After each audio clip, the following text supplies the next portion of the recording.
Ibu siap semua ini? Alhamdulillah. Bagaimana kira Allah?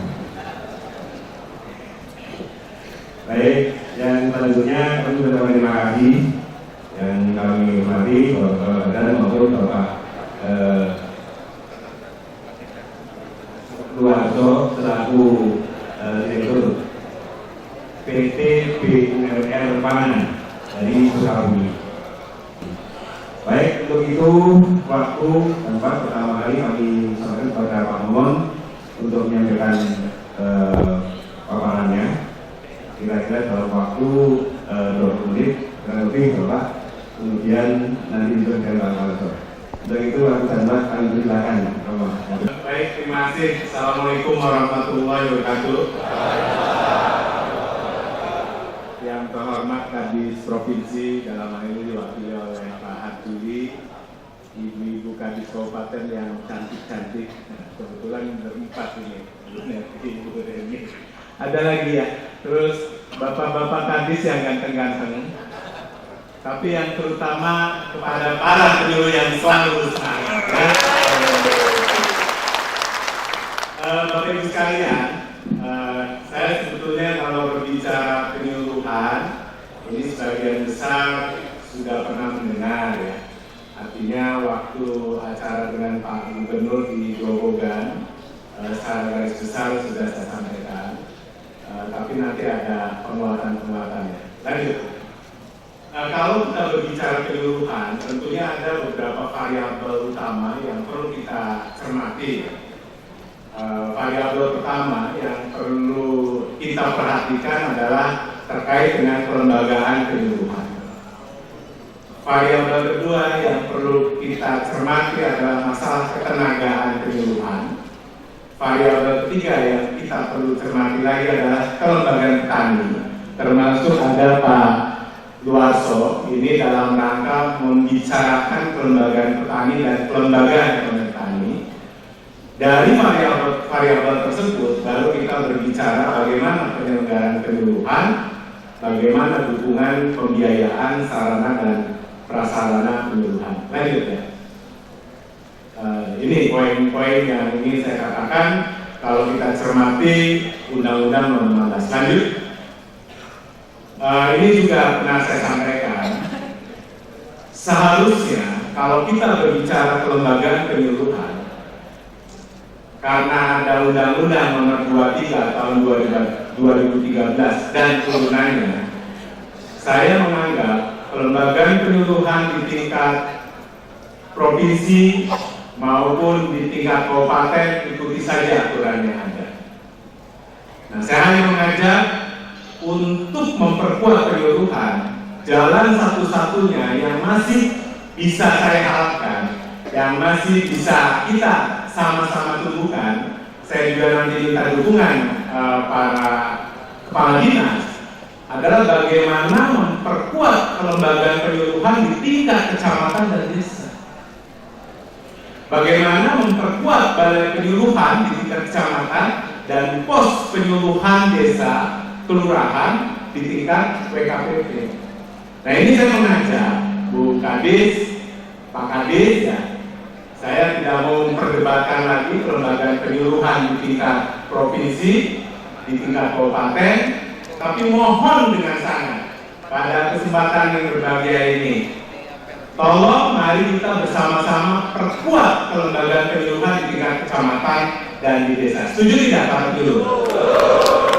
Tapi pengertian diperkuat itu tidak hanya dengan kata setuju.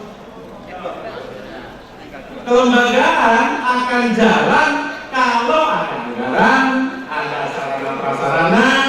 Nah, kalau ini setujunya lebih kencang lagi. Setuju tidak?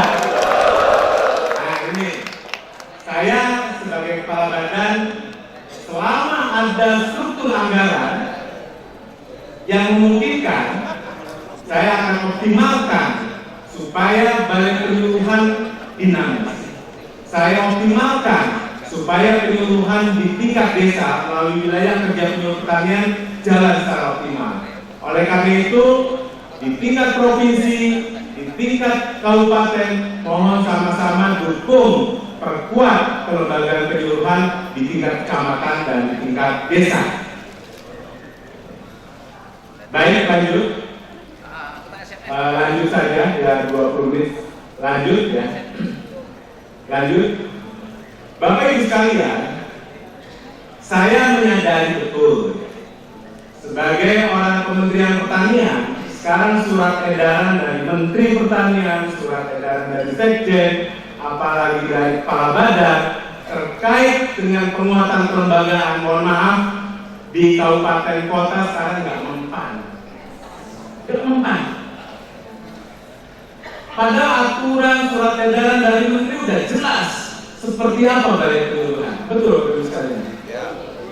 Saya sudah menghadap Pak Sumarsono, Dirjen Orda, walaupun hanya ketemu sebentar, diserahkan ke direkturnya. Akhirnya kita komitmen mau membuat surat edaran yang intinya memperkuat kelembagaan penyuluhan. Saya tidak akan berbicara kelembagaan penyuluhan di tingkat provinsi dan kabupaten, tapi ini beberapa poin yang menjadi komitmen kami dengan Kementerian Dalam Negeri. Dan insya Allah dalam waktu dekat, ini lagi proses surat edaran akan dikeluarkan. Tidak oleh Menteri Pertanian, tapi harus oleh Menteri Dalam Negeri. Kalau oleh Menteri Pertanian, tidak mempan. Betul, Bapak sekalian. Tidak mempan. Ada beberapa poin. Yang pertama, penataan kelembagaan penyuluhan. Ini udah oke ya di tingkat provinsi kabupaten. Fungsi penyuluhan pertanian di provinsi masuk dalam fungsi dinas yang menyelenggarakan urusan bidang pertanian. Sini sudah clear. Penyelenggaraan penyuluhan di kabupaten kota masuk dalam fungsi dinas yang menyelenggarakan urusan bidang pertanian. Ini nanti surat edarannya. Sebagai pelaksana operasional, ini bisa dibentuk UPTD dengan nomenklatur Balai Pelaksana Penyuluhan. Tapi UPTD-nya di tingkat kabupaten. Di bawahnya lebih berorientasi pada instalasi Balai Penyuluhan. Kegiatan penyuluhan pertanian di kecamatan dilaksanakan oleh Balai Penyuluhan sebagai unit kerja non struktural. Tapi kalau sekarang ada, jalan aja terus. Sementara namanya juga nanti ada penyesuaian. Kira-kira gambarannya seperti ini. Jadi kalau BPP-nya nanti unit kerja non struktural dengan wilayah kerja satu atau beberapa kecamatan. Lanjut. BPP berfungsi sebagai tempat dan seterusnya, tapi dipimpin oleh koordinator penyuluh pertanian. Pembentukan UPTD penyuluh pertanian ini ditetapkan harus melalui peraturan Bupati Wali Kota. Nah ini Bapak Ibu sekalian, selain berbicara BPP, nanti setiap kabupaten juga wajib menumbuh kembangkan pos penyuluhan pertanian desa. Penumbuhan pos penyuluhan pertanian desa harus dibarengi dengan penumbuhan penyuluh swadaya. Jadi setiap desa kalau ada pos Ruddes, ada penyuluh swadaya, maka peran dan fungsi bapak-bapak sebagai penyuluh pertanian ini menjadi ringan. Pos Ruddes ini unit kerja non struktural dibentuk dan dikelola secara partisipatif oleh pelaku utama, oleh petani. Nah ini mohon sudah mulai, saya minta segera dimulai, pedomannya sudah ada. Nanti kalau perlu dari Sekjen atau saya Kepala Badan akan bikin surat edaran terkait dengan pembentukan pos Ruddes di setiap desa, dikelola oleh penyuluh swadaya. Dan seterusnya. Lanjut. Satuan Administrasi Pangkal Pembinaan Peningkatan Kompetensi Penyuluh oleh dinas tentunya diselenggarakan oleh urusan pertanian di provinsi dan kabupaten kota yang potensi komoditas pertaniannya dominan. Jadi Pak, ini kalau ada kadis yang lain ya, terutama kadis perkebunan atau horti, pangan, lingkup pertanian lainnya, sabitanya kalau bisa itu pada dinas yang potensi pertaniannya dominan. Kalau Jawa Tengah dominannya di tanaman pangan, maka sebaiknya Sabinka penyuluh Penyuluhan di lapangan nggak bisa dibedakan, ini peternakan, ini perkebunan, nggak bisa. Sarjintanya tetap, walaupun nanti melaksanakan fungsi-fungsi penyuluhan sesuai dengan tupoksi dinasnya. Ini penyuluh pertanian yang dialih tugaskan hanya dapat dilakukan apabila diganti. Jadi jangan penyuluh jadi struktural tidak diganti, harus ada gantinya. Gantinya ini ada peluang dengan pengangkatan penyuluh pertanian, apakah melalui passing, pengangkatan pertama, atau pengangkatan dari jabatan lain. Nah ini beberapa poin nanti surat edaran dari Kemendagri ya, draftnya seperti ini. Lanjut. Yang kedua dari aspek ketenagaan. Saya mau tanya di ruangan ini, masih ada THR yang hadir di sini? Astagfirullahaladzim.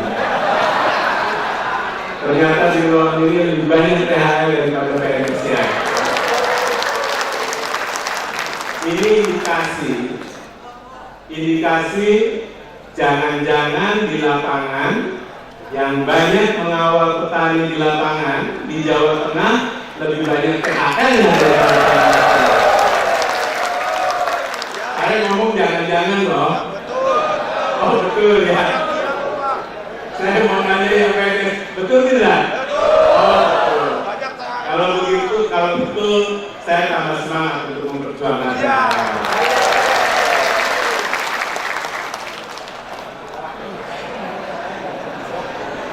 Saya tanya lagi, yang CPNS ada tidak?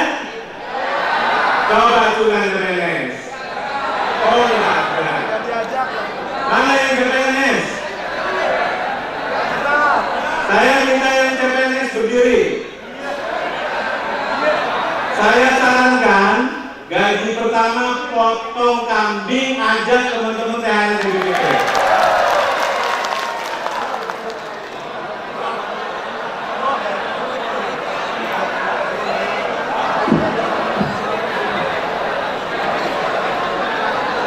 Oke ya. Nah, ya. Bapak Ibu sekalian, saat ini sebelumnya penyuluh ada sekitar 25.000, THR ada 19.000. Berkat doa semuanya, ya, saya yakin semuanya selalu berdoa 19.000 ini menjadi aparatur sipil negara. Tapi permasalahannya dari 19.000 karena ketentuan peraturan perundang-undangan yang bisa diselesaikan baru 6.000. Jadi sekarang pegawai negeri jumlahnya ada 31.000. THR-nya tinggal 13.000. Tapi total itu ada 44.000. Nah ini suka ada pertanyaan dari kabupaten. Pak, saya kekurangan penyuluh. Boleh nggak ngangkat THR lagi? Selama saya jadi kepala badan, catat ya. Selama saya jadi kepala badan, insya Allah saya tidak akan mengangkat THR tambahan lagi. Ngurus ini aja pusing ya. Saya nggak mau nambah pusing lagi. Dan saya ingat betul, yang angkat ini juga bukan saya. Pak Budi tahu persis, betul Pak Budi? Senior saya, sahabat saya. Tapi saya punya tanggung jawab moral mengawal. Dan mengawal ini kalau Bapak Ibu cermati, saya di kampus pendidikan sudah berhubungan dengan teman-teman THR. Yang melatih pertama kan pendidikan, betul? Jadi kampus penyuluhan memang tupoksi saya. Yang heran, setelah jadi sesbak, THR pun larinya ke saya juga Pak Budi. Jadi yang ngurus 6.000 sampai binding setiap masalah saya pecahkan, ya alhamdulillah anak-anak ke saya. Kenapa ke saya? Ke kampusnya ke saya. Tapi ya tetap saja ke saya. Ya wis memang terlanjur. Saya disuruh menyelesaikan sampai nanti saya pensiun. Kan itu tugasnya. Insya Allah ya. 4 tahun lagi saya terpaksa harus beralih menjadi dosen lagi kan. harus beralih jadi dosen. Mudah-mudahan ada waktu 4 tahun bisa menyelesaikan masalah THR. Jadi kembali lagi, THR yang 13.000 ini memang sudah keluar PP nomor 11 tahun 2017. Di situ memang ada peluang, tapi jabatan tertentu. Nah, kita memperjuangkan bisa nggak penyuluh pertanian sebagai jabatan tertentu. Tapi tetap saja Bapak Ibu sekalian, ada batasan umur di PP 11. Peluang kedua, yang paling kita mengharapkan P3K. Peluang ketiga, kalau pengen semuanya PNS, yang undang-undang itu pendekatan politik. Kalau politik, kalau saya ikutan main politik, jangan-jangan baru 2 bulan saya ngurus sudah tidak jadi kepala badan lagi. Paham maksudnya ya? Paham ya? Jadi kalau saya sebagai orang pemerintah, ini supaya teman-teman THR paham, selama saya menjadi pegawai pemerintah, ya saya harus mengikuti peraturan perundang-undangan yang berlaku. Selama Pak Kadis menjadi Kadis yang digaji oleh pemerintah, yang harus mengikuti peraturan perundang-undangan yang berlaku. Nah ini teman-teman THR, mohon disikapi saja ya. Tapi setiap ada peluang, one by one, insya Allah saya selesaikan satu persatu.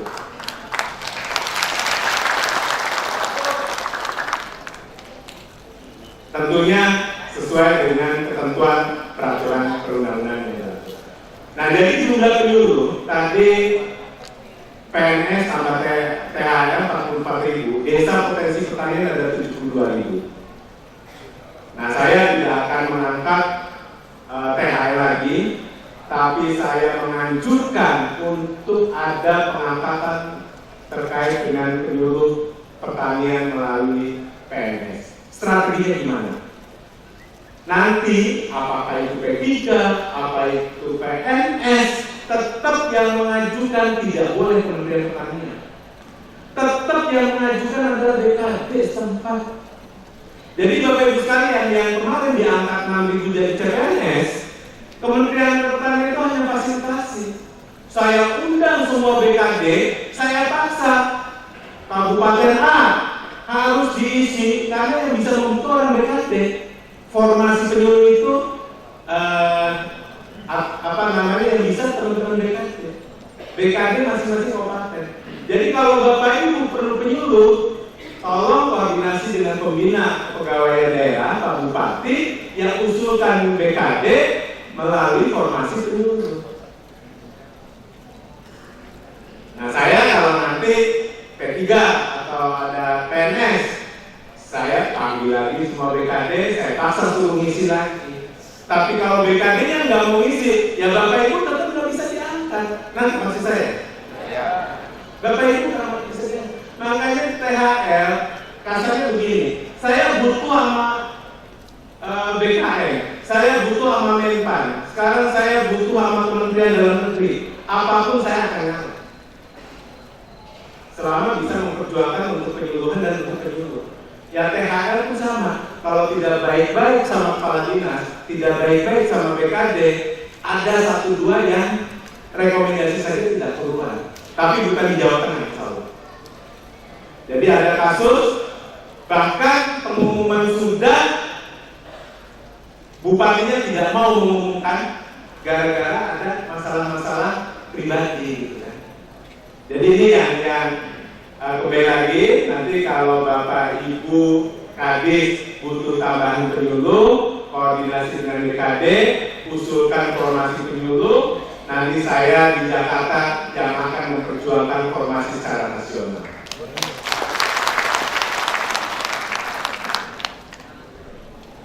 Itu kalau pengen nambah penyuluh. Tapi strategi pengen nambah penyuluh saat ini yang paling memungkinkan, saya jujur sebagai kepala badan tidak banyak uang, tidak anggaran penyuluhan tidak cantik. Bagaimana duit sedikit tapi penyuluhan bergerak di jalan? Bagaimana dengan keterbatasan, dengan banyak tantangan, tapi penyuluh tetap semangat. Nah ini yang saya harapkan. Insya Allah lah, kalau kita tetap semangat, rezeki Allah akan memberikan jalan yang terbaik. Setuju ya? Makanya jalan satu-satunya melalui penumbuhan penyuluh swadaya. Ya. Nah ini mohon Bu Kadis, Pak Kadis, tumbuh kembangkan Posdukdes dibarengi dengan tumbuhnya penyuluh swadaya. Adanya penyuluh swadaya, Bu Kadis makin ringan kerjanya, penyuluh juga makin ringan. Lanjut ya? Lanjut. Oh iya, balik lagi. Nah ini penguatan ketenagaan. Oh sudah tadi, lanjut ya. Bapak Ibu sekalian, ini Pak Alwanso, konsepsi kelembagaan petani di tingkat paling bawah namanya kelompok tani Pak Alwanso. Jadi penyuluh itu berkewajiban membina kelompok tani, menumbuh kembangkan kelompok tani. Bahkan ketentuan Permentan, satu orang penyuluh minimal membina 8 sampai 16 kelompok tani. Itu secara teoritis, karena di Pulau Jawa satu kelompok ada anggotanya yang lebih dari 100 orang. Nah sehingga pengertian 8 ini fleksibel ya, karena tergantung pada wilayahnya. Karena pengertian 8 itu satu poktan yang ideal itu 30 orang. Poktan bergabung di tingkat desa namanya Gapoktan. Nah Gapoktan ini ada Undang-Undang Nomor 19 akan kita dorong menjadi kelembagaan ekonomi petani. Kelembagaan ekonomi petani itu bisa gabungan Gapoktan bersama, bisa juga koperasi pertanian. Tapi pelakunya semua KEP itu kuncinya oleh petani, dari petani untuk petani. Nah, ada konsep yang sekarang berkembang gara-gara Pak Luarso dikunjungi Presiden. Nah, ini kan gara-gara beliau yang bertekad memperjuangkan dan ingin selalu mensejahterakan petani. Ini orang Jawa Tengah Bapak Ibu sekalian, Pak Luarso ini dari Pemalang. Ya. Orang Pemalang yang sering dipanggil oleh Presiden sekarang. Saya butuh waktu beliau itu antri. Betul Pak? Ya. Jadi ini karena Pak orang Jawa Tengah mau hadir di sini. Tapi saya yakin satu hari bisa diundang beberapa provinsi. Nah, kalau kelembagaan ekonomi petani tetap oleh dari untuk petani. Tapi begitu naik ke atas menjadi PT yang melibatkan saham dan sebagainya, ini yang akan kita kembangkan menjadi korporasi pertanian. Jadi tepat, PT BUMN itu adalah bentuk dari korporasi pertanian. Tapi kalau kita cermati di bawah, pasukannya Pak Luarso, ini sebetulnya Gapoktan dan Poktan. Betul ya Pak? Oke, lanjut.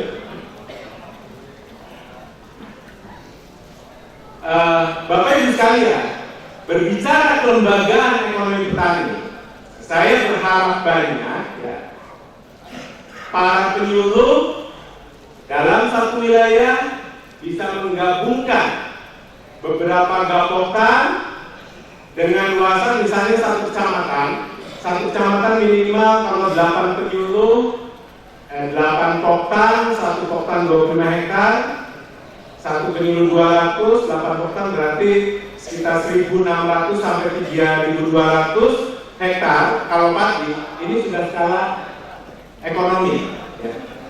Didorong membentuk suatu KEP, boleh dalam bentuk kelompok usaha bersama atau apa namanya, syukur-syukur koperasi pertanian, tapi semuanya anggotanya adalah petani. Ya.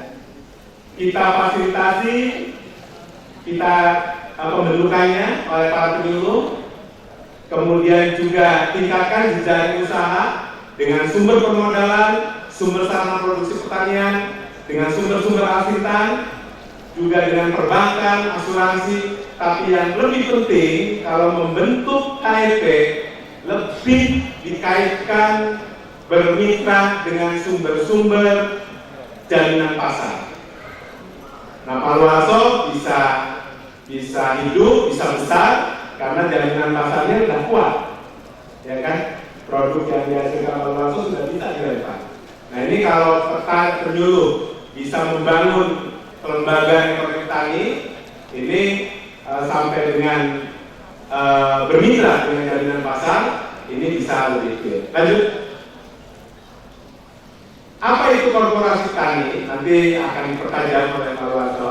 Usaha atau bisnis berskala ekonomi, berorientasi pasar, berbasis kawasan.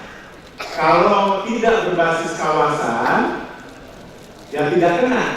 Karena pendekatannya pendekatan manajerial. Harus berani menggaji. Saya tanya, Paluaso gajinya berapa? Saya yakin kalau 10 juta nggak mau.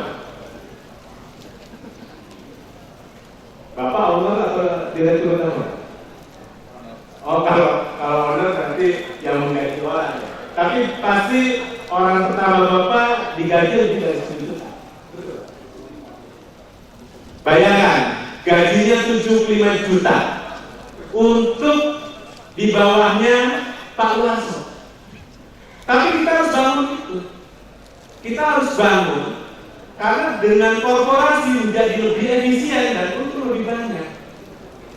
Ini kan masalahnya petani panen, dipanenin orang pakai apa namanya?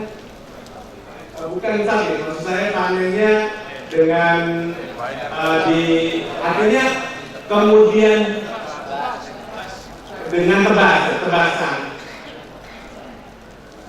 dari gabah kering panen ke gabah kering giling dikerjakan orang, jadi untungnya semua buat orang sampai penggilingan dan seterusnya.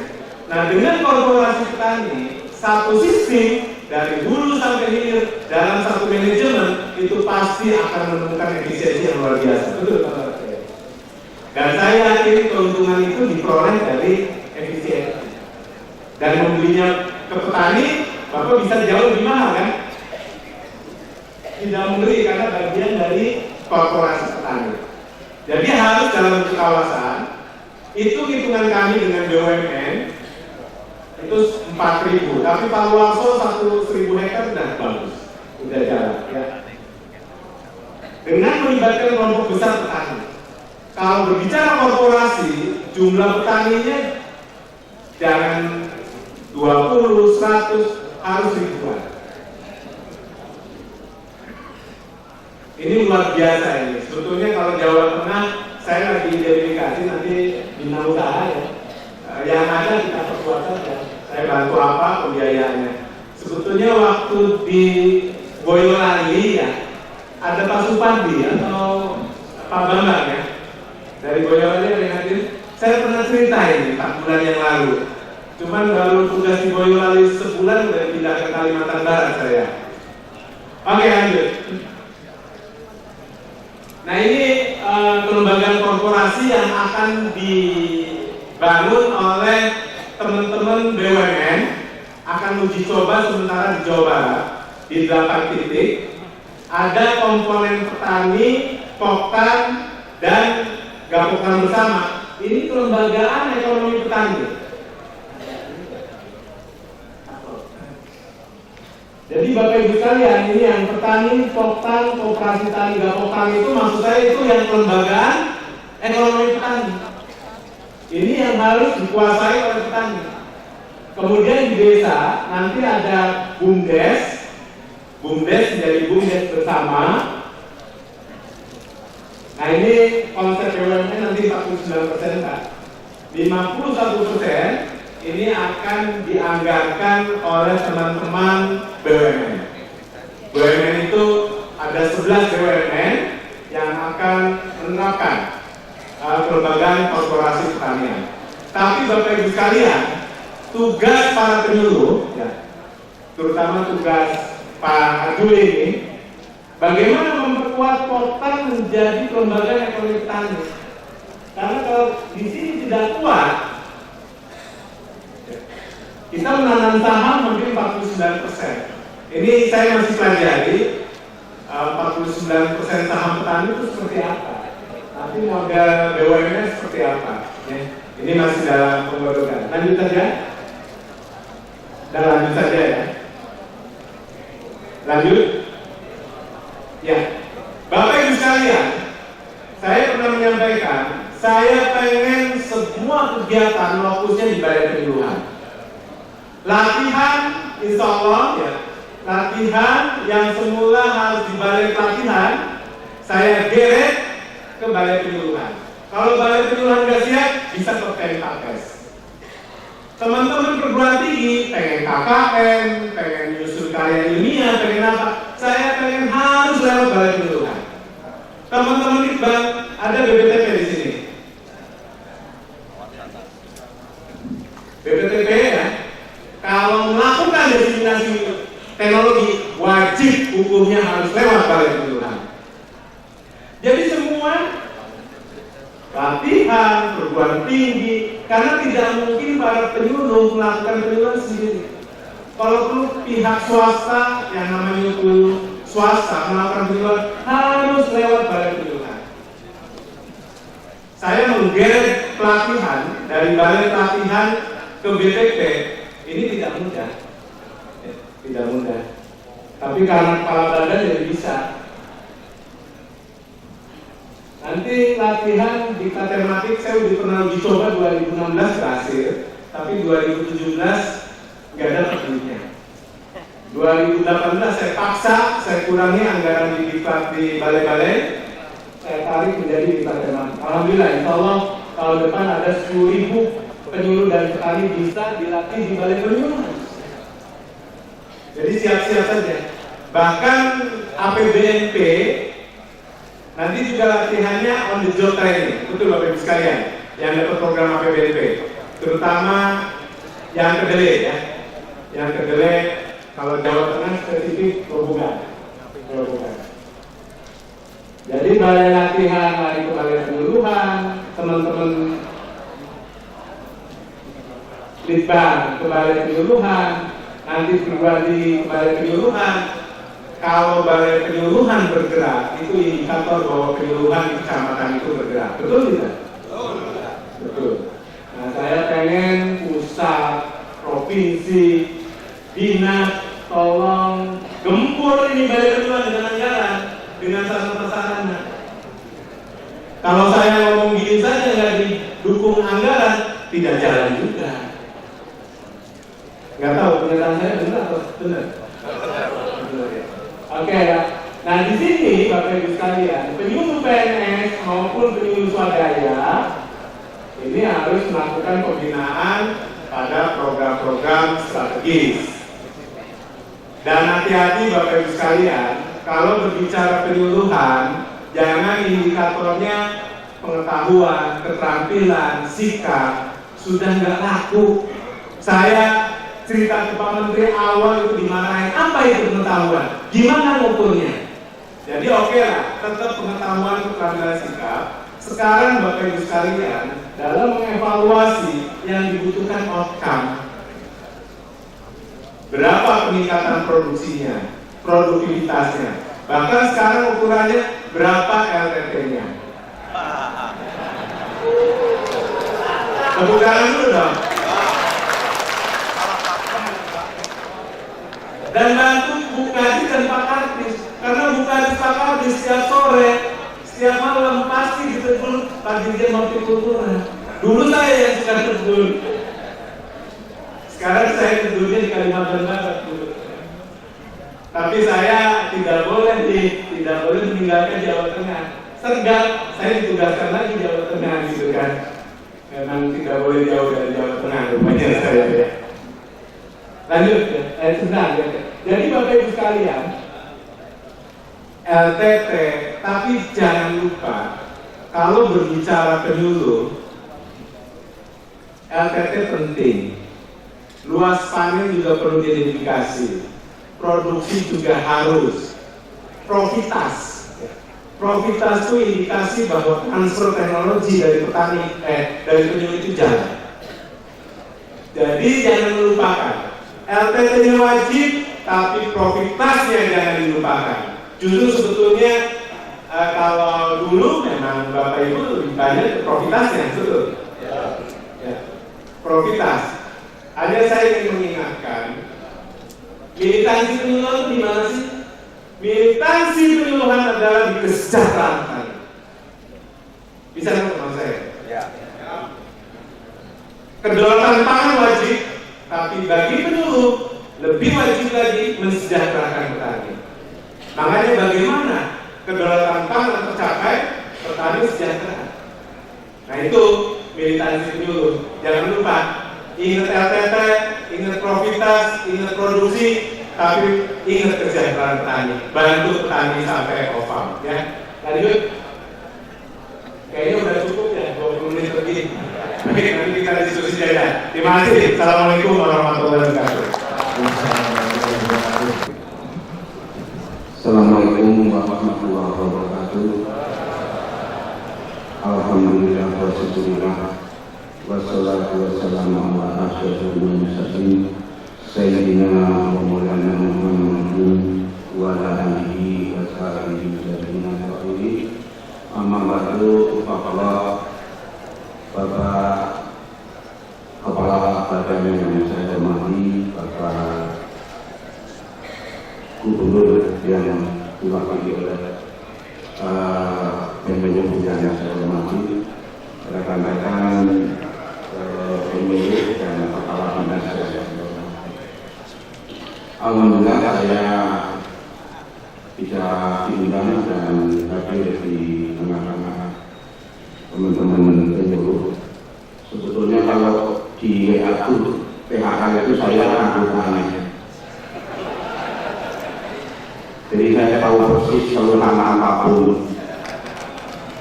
Dan dari menjadi anggota PHK itulah saya salah satunya menginspirasi saya untuk membuat ini.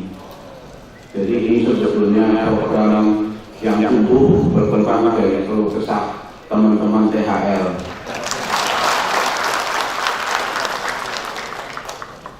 Kemudian tadi disinggung kesejahteraan petani, sampai hari ini walaupun disebut saya komisaris utama, KTP saya masih petani, Pak. Dan yang paling aneh di desa kami yang KTP-nya petani cuma 2 orang, yang satunya umur 70 tahun, yang satunya saya.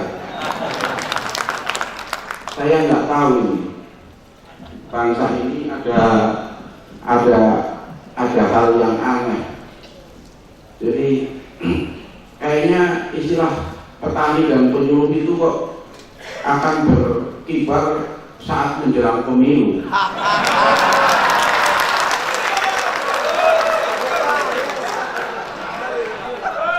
Banyak tokoh-tokoh yang datangnya dari langit mengaku menjadi ketua petani.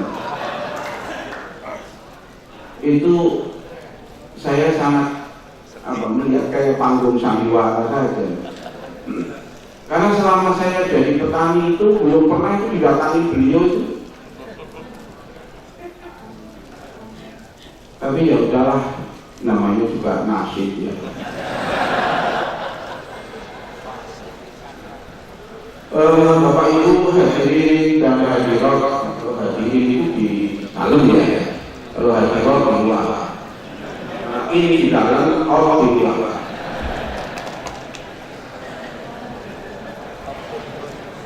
Dan Bapak Ibu sekalian yang dapat lagi, sekalian yang belum sekalian itu kemana? Yang belum punya pasangan. Intinya bahwa kalau saya mau pikirnya sederhana saja, pada dasarnya saya merangkul belum kenalan ya. Nama saya Iwan, saya lahir di sebuah khusus di Pemalang, namanya Dusun Borde. Dan saya sebetulnya malu berdiri di sini, ada senior saya. Masih silahkan berdiri, saya senang. Ini senior saya. Saya memberikan masih. Jadi ini kan turun dari dia ya. Saya itu penampilan itu di jabatan dan konteks ini sudah sempat saya sampaikan lewat Pak Gubernur. Mungkin Pak Gubernur baru menjadi gubernur sekarang. Tapi alhamdulillah belum ketemu sampai hari ini. Mudah-mudahan hari ini bisa ketemu. Saya dengan berbagai cara kami kenalan sama Pak Gubernurnya Jawa Tengah. Saya memang terkenalnya istiqomah, padahal kepepet. Kata orang, Pak Warso senang jadi petani, istiqomah banget, enggak kepepet. Kepinginnya pingin jadi bintang film kayak Aliando, tapi muka saya tidak mendukung. Bahkan yang branding BUMR itu dulu sempat ada namanya pakar branding. Jadi BUMR ini sudah di branding sama pakar branding nasional, bayarnya mahal banget. Namanya Pak Subianto, pakar branding. Itu ketemu saya itu lihat dari atas ke bawah, dari atas ke bawah. Ini Pak, saya mau perusahaan saya lagi di branding. Iya Pak, maaf, muka Bapak nggak menjual. Jadi tukang branding saya bingung membranding perusahaan saya. Datang ke rumah ngobrol 6 bulan nggak jadi apa-apa, ini saya sudah mengeluarkan uang nggak jadi apa-apa. Setelah ngobrol itu bisik-bisik, Pak, saya mau memberikan dari istri Bapak aja ya. Lu kan repot ya. Karena kalau lewat pintu muka Bapak, saya nggak sanggup itu bisa Pak Jokowi bisa datang. Ternyata itulah orang branding itu bebas sekali. Karena katanya saya fenomenal dapat istri saya itu. Istilahnya dia nyenyek banget itu. Ya, bagi Bapak, alhamdulillah, bagi istri Bapak musibah.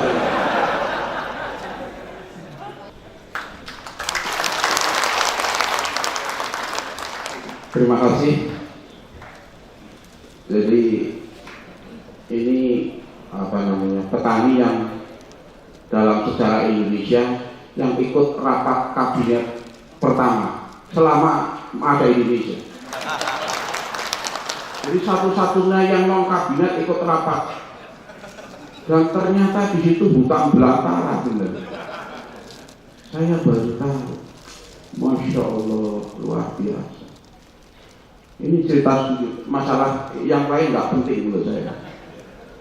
Saya itu kan diundang ke kabinet. Ini cerita lucu, supaya nanti kalau diundang siap-siap. Sebelum tiba kabinet itu ada hall untuk nunggu Pak Presiden mulai sidang kabinet. Semua menteri sudah pada datang, termasuk Pak Gubernur. Saya kan kayak orang hilang datang ke situ.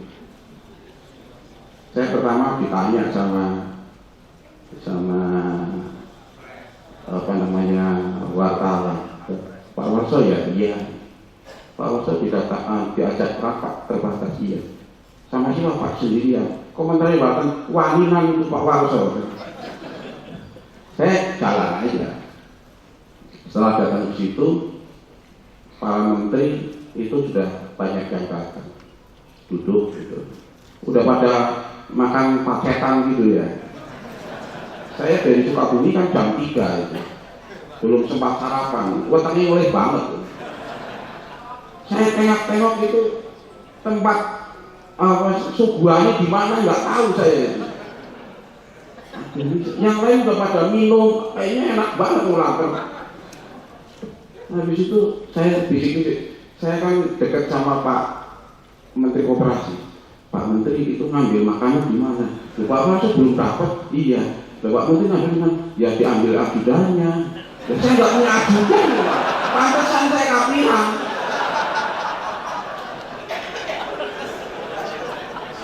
Itu cerita beneran. Makanya besok kalau ada THL yang diajak saya bawa ajudan.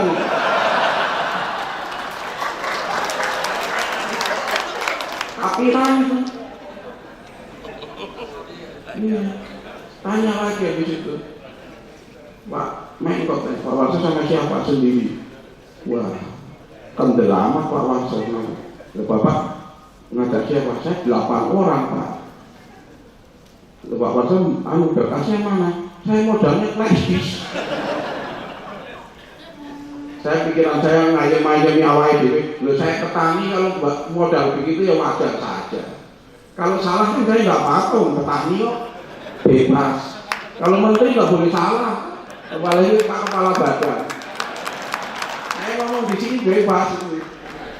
Saya nggak punya. Lah mau disalahkan dari mana kalau saya nggak dibayar negara?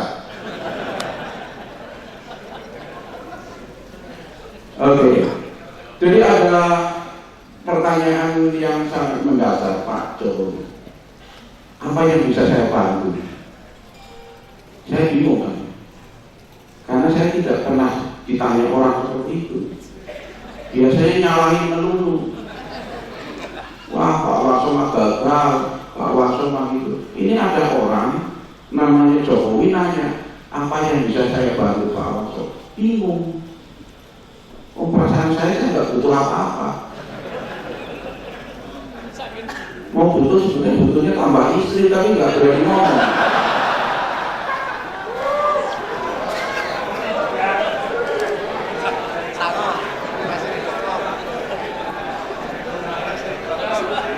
Nggak apa-apa, ibu pandangannya berbeda. Kalau suaminya boleh beristri lagi, itu sebetulnya jangan dilihat dari apa haknya yang dibagi, pekerjaannya yang dibagi, kewajibannya. Yang biasanya tiap malam Jumat sekali minta kewajiban, ini bisa 2 minggu sekali ya, meringankan pekerjaan.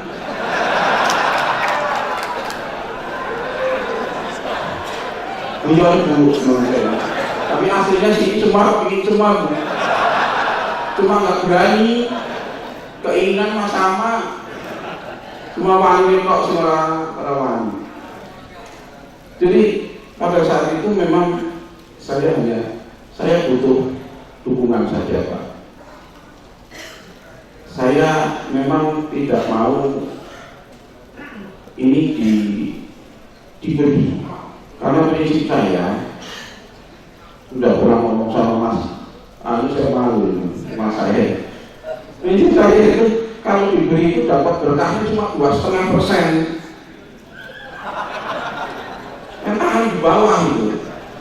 Tapi kalau kita itu sejajar atau memberi, kita berkahnya itu 97,5%, kan bingung Pak. Ini mau diberi, makanya saya konsepnya bahwa kami tidak menggunakan APBN.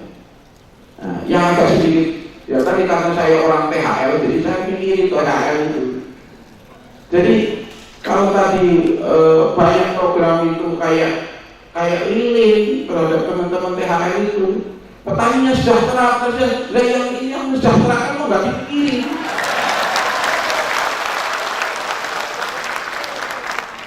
Kalau prinsip Islam itu bukan begitu. Kita cuma cukupkan diri saja.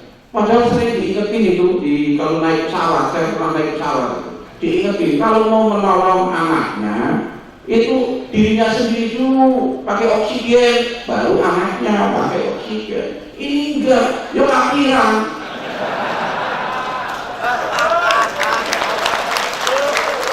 Dalam konsep kami adalah semua stakeholder harus mempunyai manfaatnya. Sekarang saya tanya tadi, saya nggak komentar aja karena takut dikeroyok teman-teman di aku. Sebetulnya yang diperjuangkan untuk jadi CPNS itu untuk ekonomi apa untuk status? Kalau ekonominya, kalau kita bergabung dengan kami, ekonominya insya Allah lebih dari pegawai negeri. Karena ini teman-teman THL itu apa yang lebih? Saya sering ngomong sama Pak Jokowi juga ngobrol itu berempat, ada Pak Seknek, ada Pak Tete Mastuki, saya mewakili THL loh di situ. Itu saya tidak pernah melihat bahwa teman-teman THL itu jadi beban. Kenapa? Yang mahal itu apa Pak Presiden? Kompetensi. Saya untuk melatih pasukan saya yang sekarang itu mahalnya minta ampun. Dan ini teman-teman THL sudah piawai. Dan yang paling sulit apa? Pendekatan ke petani. Kebayang nggak? Kalau perusahaan swasta kayak saya didukung oleh THL, majunya kayak apa? Karena ini resource-nya dari petani, yang ada kos sosialnya yang tidak bisa digantikan selain dari pendampingnya yang lama. Lu kalau misalnya saya datang ke petani misalnya, nggak kenal dikira tukang kredit paling. Nah, itu saya terangkan menjadi kekuatan dalam perusahaan, kompetensi. Harusnya profesi penyuluh atau PHL itu sama dengan profesi dokter, kompetensi. Coba cek aja lah Pak dokter, suruh nggak usah ngapa-ngapain, berdiri di tengah sawah 2 jam, semaput itu. Kalau Pak kepala badan enggak. Itu kompetensi. Ngomongnya, coba ngomongnya ke petani, asal mulanya sudah beda dengan petani dengan kepala badan pasti. Kalau gaya kita tidak sesuai, mereka antipati. Dan itulah bentuk-bentuk kompetensi yang harus kita kapitalisasi bahasa saya. Boleh ya kapitalisasi untuk kemakmuran kok. Setuju nggak? Jadi gaji itu bisa diperoleh. Tidak usah nunggu-nunggu lah, minta-minta. Bukan model zaman sekarang minta-minta. Kita melakukan sendiri, kita tunjukkan pada siapapun bahwa kita bisa menggaji dirinya sendiri.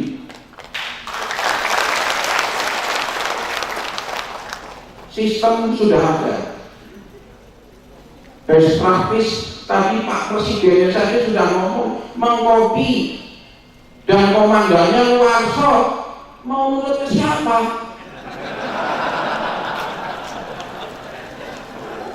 Sekarang blok-blokan saja deh. Menurut saya upah. Ini gaya ustaznya keluar. Tapi ini inisiatif yang tadi disampaikan oleh teman-teman di BUMN juga inisiatif harus dihargai. Tapi inisiatif yang kita yakini juga harus dijalankan. Ada tantangan dan ada. Baik, mungkin langsung masuk ke PD aja. Nanti kelamaan. Nanti saya akan nyanyi segala saya ini. Lagunya Idam Sarin. Baik. Ini adalah sebuah konsep yang mengintegrasikan semua komponen dari mulai petani, kemudian ada pendampingan, kemudian ada industri processing, ada lembaga keuangan, ada marketing, dan ada sisi informasi. Ini yang unik. Baik, lanjut. Nah, ini model bisnisnya. Ada fungsi integrator. Ini kan kerjaannya PHL. Porsinya semacam ini. Jadi mengkonsolidasikan petani. Tidak lahan.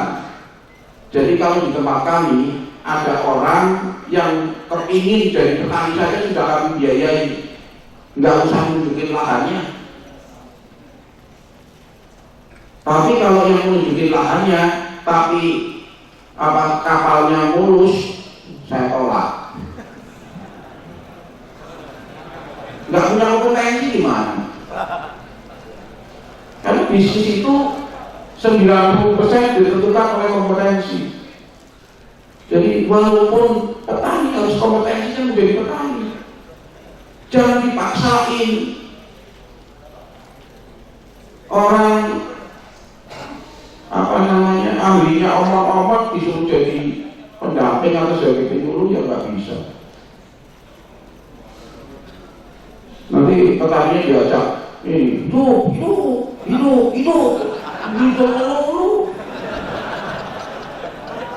Kalau petani kan gayanya enggak, biasanya begini. Apalagi kalau yang petaninya punya anak gadis itu. Assalamualaikum warahmatullahi wabarakatuh. Nepanaken kula Mas Wid gitu. Gayanya beda. Bukan seperti itu. Itulah kompetensi. Jadi yang di proses sudah terasa itu adalah bagiannya teman-teman penyuluh. Dan di kami dihargai. ada saatnya bisa untuk pensiun, dapat apa namanya asuransi kesehatan kelasnya CII. Tawaran aja yang kalau nggak tahu ya pakai BD. Karena apa? Perusahaan menguntungkan. Tahu nggak perusahaan yang mengelola beras terbesar di Indonesia berapa? 2 kali lipat APBN. Jadi 4 triliun. Yang merah-merah itu loh. Tapi kenapa kata petani yang punya itu tidak berkorporasi membentuk lembaga yang menyuruh juga menjadi salah satu pengelolanya di situ? Kenapa harus orang lain yang kantornya di Singapura? Yang makan bangsa Indonesia, yang nama bangsa Indonesia, yang menikmati itu orang lain.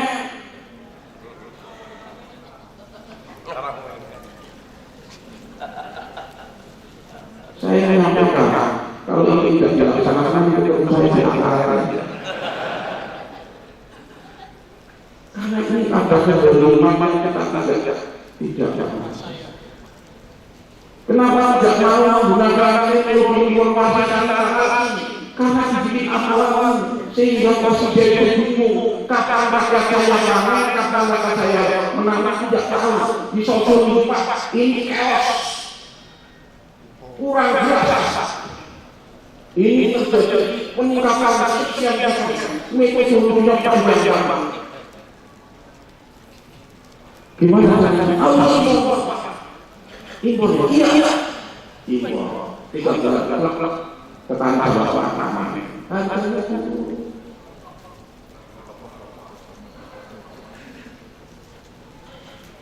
Kuih salah kok.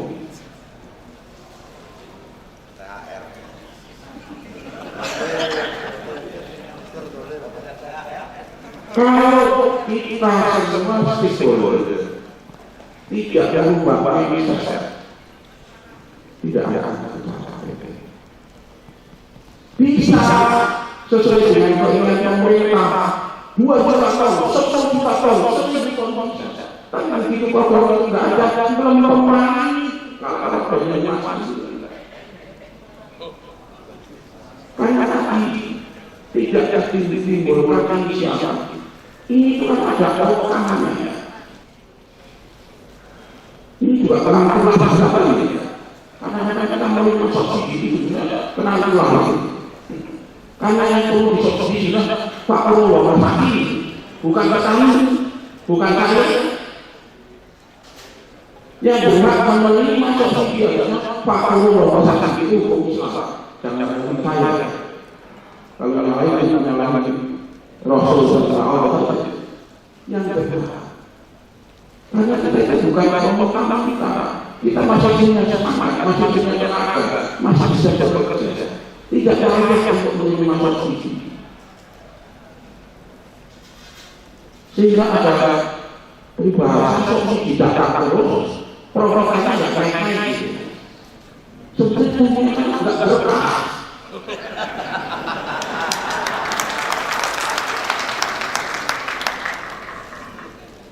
Ya itu kan catanya Pak Prabowo masih di mata kita. Saya mengatakan apa? Saya tidak menerima subsidi apapun. Kalau ada bantuan tidak saja Pak.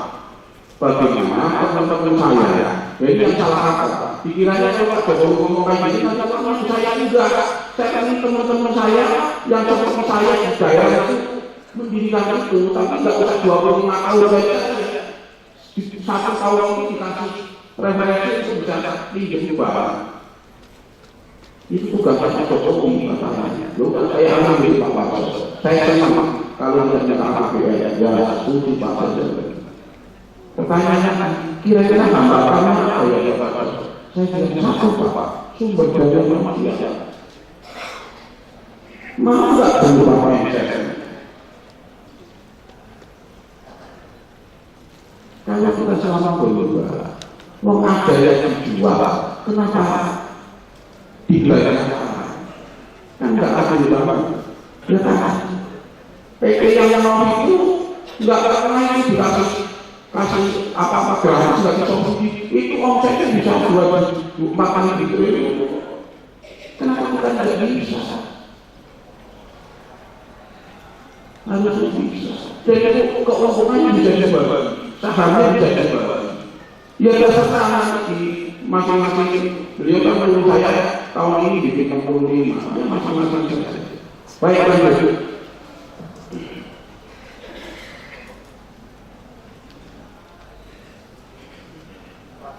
Halo. Nah, ini benefitnya. Jadi sistem ini adalah pertama mempunyai benefit kesejahteraan petani. Karena petani di sistem BUMN ini atau korporasi ini itu tidak hanya menjual apa namanya komoditas. Dia itu kita menjualkan barang petani sampai ke konsumen.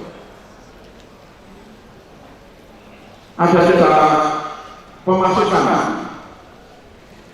sebagai pekerja karena pembiayaannya itu dia melakukan apapun di lapangan di fieldnya dia itu kita biayakan. Misalnya dia lebar benih ataupun menabur terumbu itu dibiayakan sehingga dia punya pendapatan itu perpengganaan saja.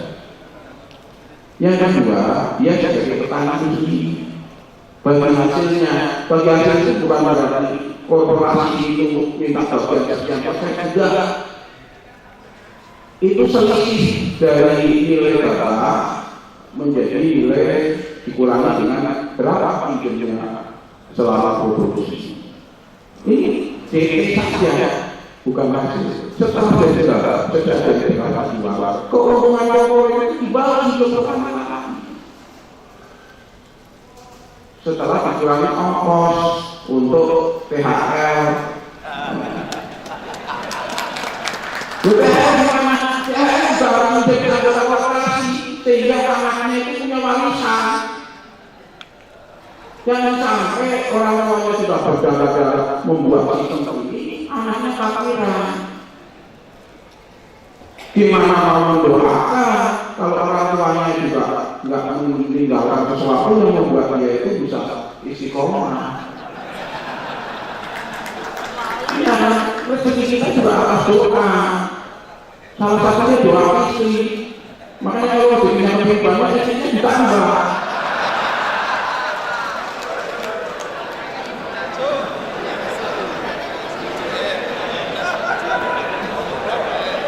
Tapi ya harus ikhlas. Tapi bagi ibu yang mengikhlaskan suaminya, itu dia itu bebas karena mencari jalan surga dari ibu yang berbeda.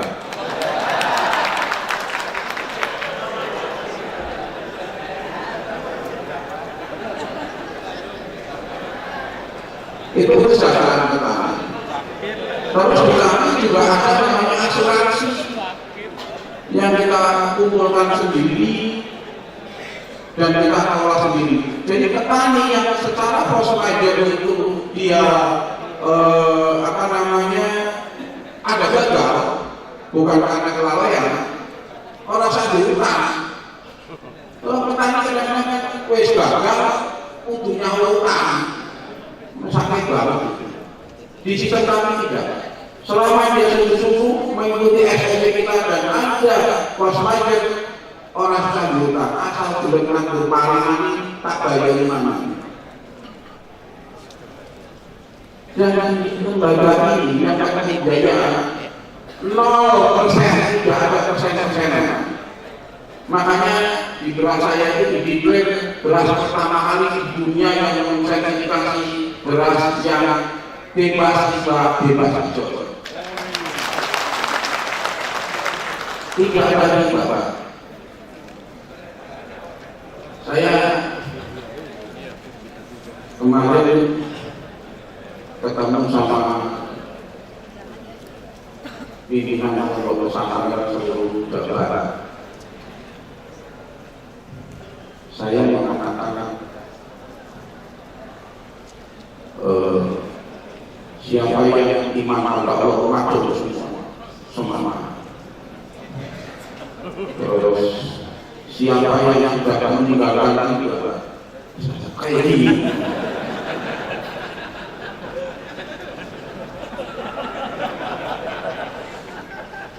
Itu bahasa Indonesia.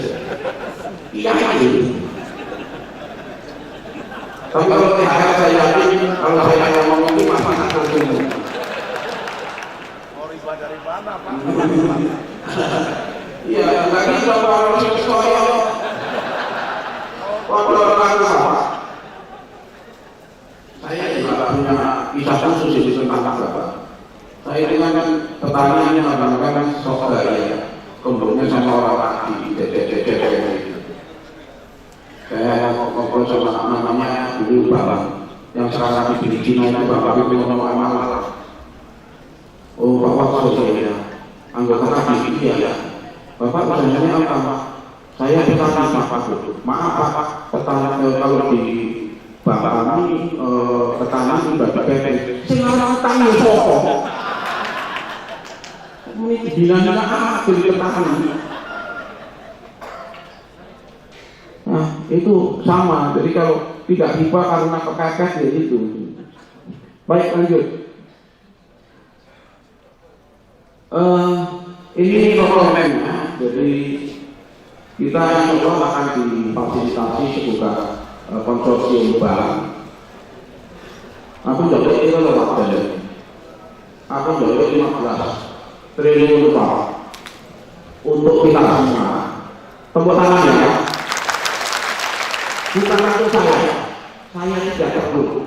Nanti untuk pasar-pasar yang menunggu 5, kalau minjem di bank, kalau namanya BUMN, insya Allah akan nggak usah pakai jaminan.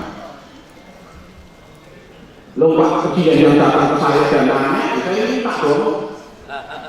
Saya nggak minta terus dikasih, kok saya minta supaya tidak pinjam, supaya dapat 97,5%. Tahun ini kita akan meletakkan yang di Sukabumi itu menjadi 5.000 hektar dengan kelengkapan ada 2, yaitu pusat pelatihan, kemudian ada sekolah pangan dan sistem informasi.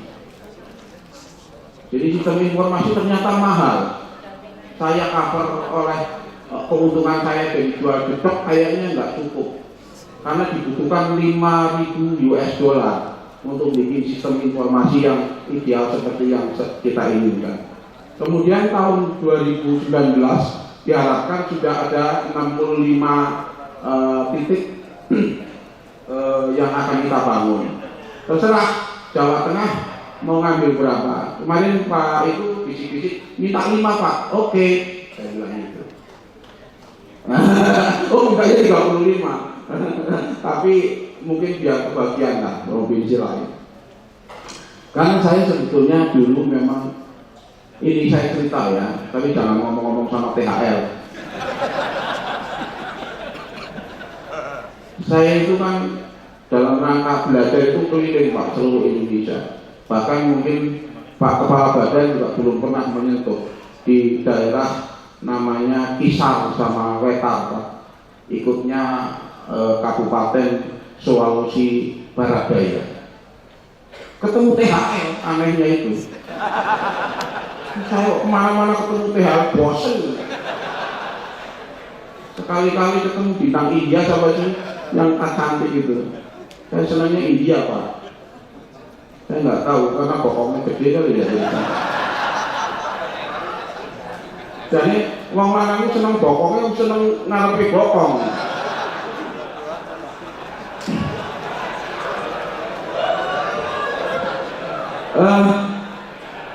Di situ tuh juga memang ada hal bahwa perjuangan teman-teman THL sendirian. Ya. Oke, siap. Oke, jadi 65 titik. Kemudian pesan beliau diharapkan bisa tahun 2020 itu bisa memulai untuk 1000 titik. Kalau 1000 titik, insya Allah kita tidak tergantung dari kartel. Semuanya bisa on hand, bisa dikendalikan oleh pemerintah, harga beras dan lain-lain. Kita terima kasih. Wassalamualaikum warahmatullahi wabarakatuh.